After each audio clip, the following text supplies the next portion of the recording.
இப்ப இது என்னன்னா 6 மணிக்கு மேல அவங்க எந்த ஒரு போராட்டமும் இல்ல ஆர்ப்பாட்டமும் வந்து பண்ண மாட்டாங்க. அட்லீஸ்ட் இந்த சுற்றுப்பணிக்காவது 6 மணிக்கு மேல வைப்பாங்களா அப்படின்ற மாதிரி ஒரு கேள்வி வந்து இப்ப இந்த சமூக வலைதளங்கள் அதிகம் பேசும் பொருளா மாறுதுல சார். இது எப்படி இல்ல பாக்குறீங்க? முதல்ல இந்த 6 மணி விமர்சனத்துடைய பின்னணியை நீங்க புரிஞ்சுங்க. என்னன்னா ஓகே. திமுகவை சேர்ந்த இணைய கூலிப்படைகள் முக்கியமா பாத்தீங்கன்னா 6 மணிக்கு மேல நிதானத்தில் இல்லாத தினந்தோறும் குடிப்பவர்களே கூட ஓகே. விஜய் மீது இப்படி ஒரு விமர்சனத்தை வைக்கிறாங்க. என்ன வைக்கிறாங்க அப்படின்னா, விஜய் வந்து ஒரு பெரிய மொடா குடிகாரர்.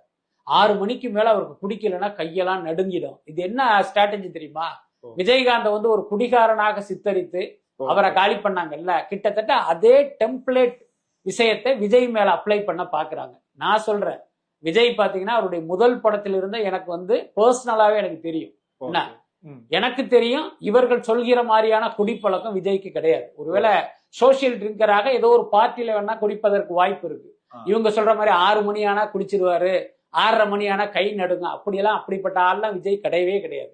விஜயை பத்தி ரொம்ப க்ளோஸாக அறிந்தவன்கிற முறையில நான் சொல்றேன், விஜயனுடைய லைஃப் ஸ்டைல் என்ன அப்படின்னா, நைட்டு 7 மணிக்கு 7:30 மணிக்கெல்லாம் அவருடைய நைட்டு டின்னரை முடிச்சிருவாரு.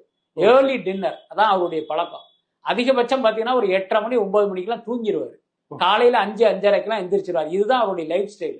அதனாலதான் அவர் ஷூட்டிங் டேட் கொடுக்கும்போது கூட பாத்தீங்கன்னா 9 to 6 தான் அவரு டேட்டே கொடுப்பாரு. ஏதாவது ஒரு நைட் எஃபெக்ட் இருந்தா 9 மணி வரைக்கும் ஷூட்டிங் போகும். இல்லதான் நம்ம இந்த செட்டை சீக்கிரமே முடிச்சாகணும், இந்த ஆர்டிஸ்ட் காம்பினேஷனு மறுபடியும் கிடைக்காதுங்கிற ஒரு தவிர்க்க முடியாத விஷயம் இருந்தாதான் 6 மணிக்கு மேலேயே இவர் நடிப்பாரு. மற்றபடி பாத்தீங்கன்னா நம்ம எல்லாம் ஆபீஸ் போயிட்டு வர மாதிரி அவர் 9 to 6 தான் நடிப்பாரு.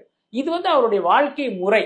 இது எதுவுமே தெரியாம நீங்க உட்காந்துட்டு விஜய் வந்து ஒரு குடிகாரன், 6 மணிக்கு மேல அவர் வந்து வீட்டை விட்டு வெளில வர மாட்டாரு அப்படிங்கிறதுலாம் ஒரு கேவலமான குற்றச்சாட்டு. நான் என்ன சொல்றேன், விஜய் அரசியலுக்கு வந்துட்டார்ல, அவரை அரசியல் ரீதியாக நீங்க பாத்தீங்கன்னா அவரை டாரா கிளிங்க. அவர் வந்து கடுமையா விமர்சனம் பண்ணுங்க, அதுக்கு உங்களுக்கு உரிமை இருக்கு.